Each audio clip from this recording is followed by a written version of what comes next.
BBC Television presents... Hancock.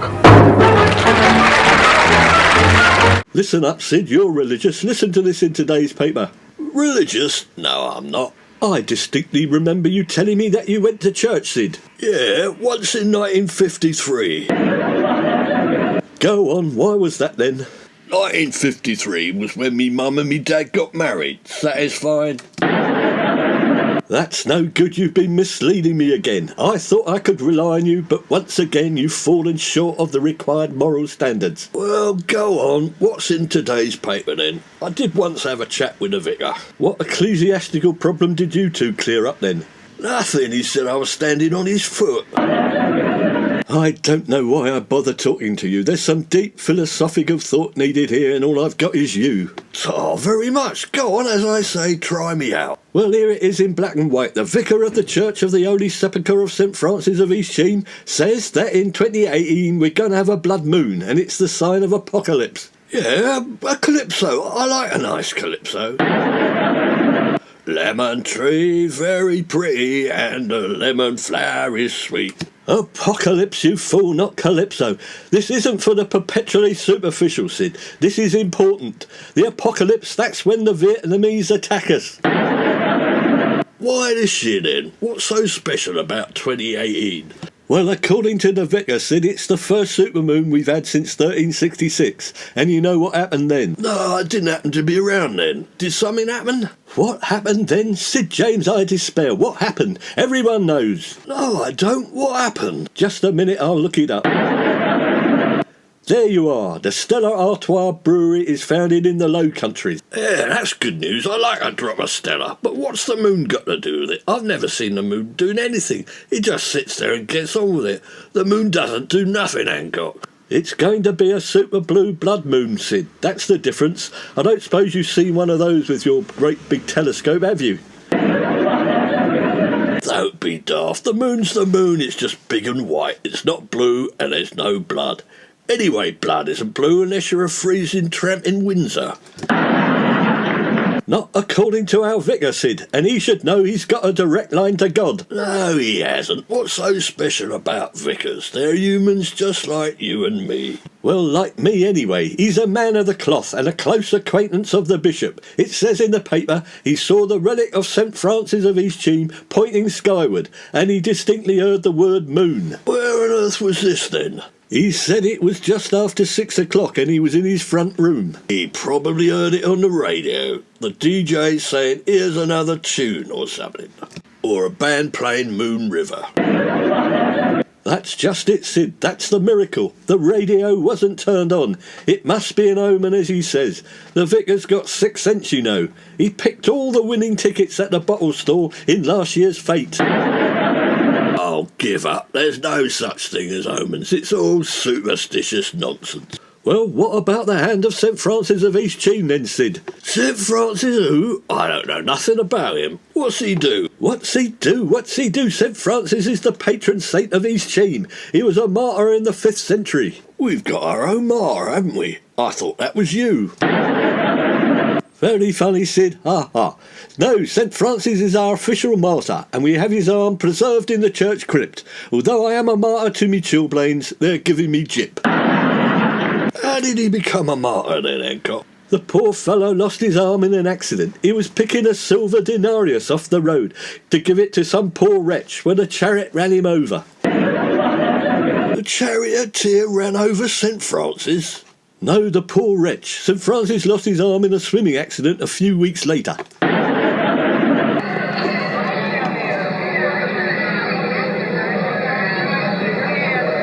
What's all that flaming noise outside? Hold on, Sid, I'll go and have a look. Well, what was it? Another coincidence. It's some of the faithful from the Church of the Holy Sepulchre of St. Francis of East Cheam. What do they want?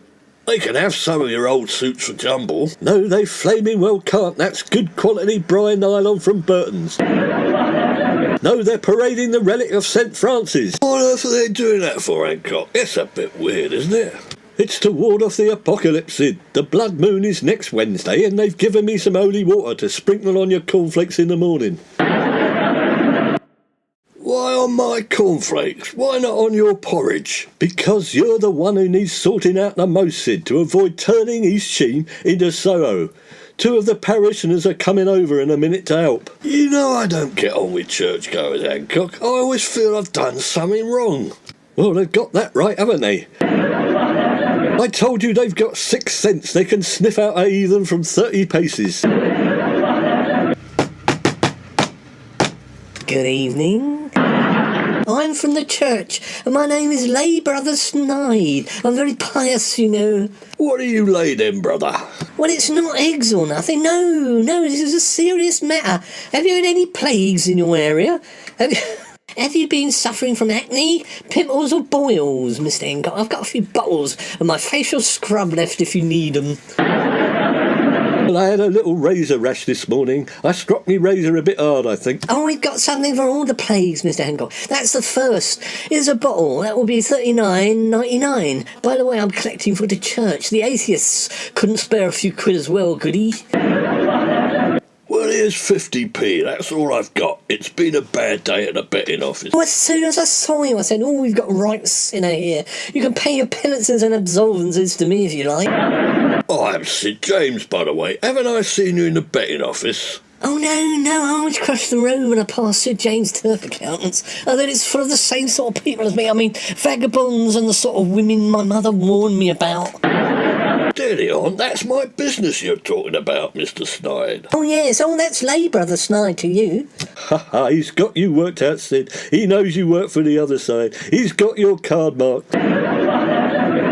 Oh, no cards, Mr. Hank. Oh, that's gambling. Oh, you're tempting fate. Soon the blood moon will come rising above the horizon. Your deck of cards will sizzle in your hand and burst into flames.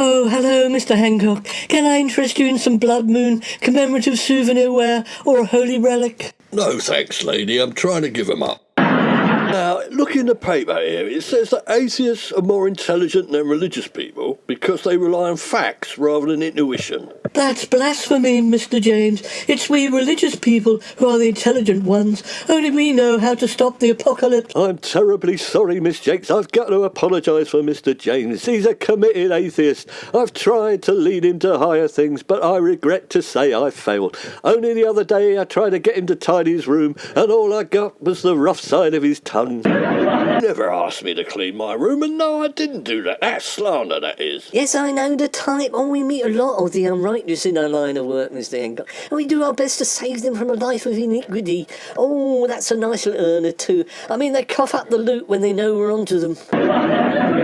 Have you got a little for our collection plate, Mr. Hancock? There are several fallen women in the parish who are relying on us at this moment. Yeah, and it's probably him they fell over. Shut up, Sid. Seal your lips. Can't you see we're in the presence of good folk? Of course you can have something for the collection. Here's 50 quid. 50 flaming quid? Where did you get that from? I've never seen you with more than a couple of quid. It's there in me purse. I was saving it for a rainy day.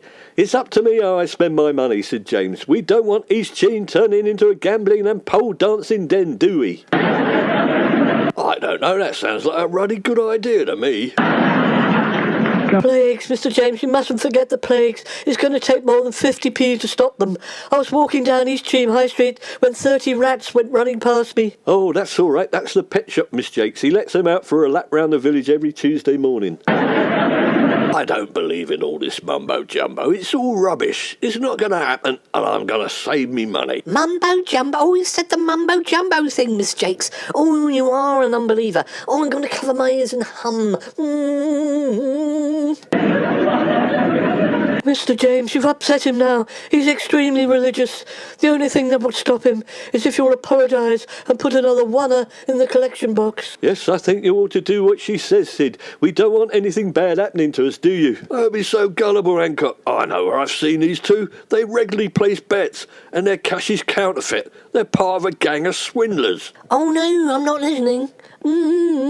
Are you sure, Sid? Then I think you'd better go, you two, quick, and I'll have me 50 quid back as well. Oh, very well. Good luck with the blood moon. Yeah, we're going to sit up and enjoy it. Thanks very much.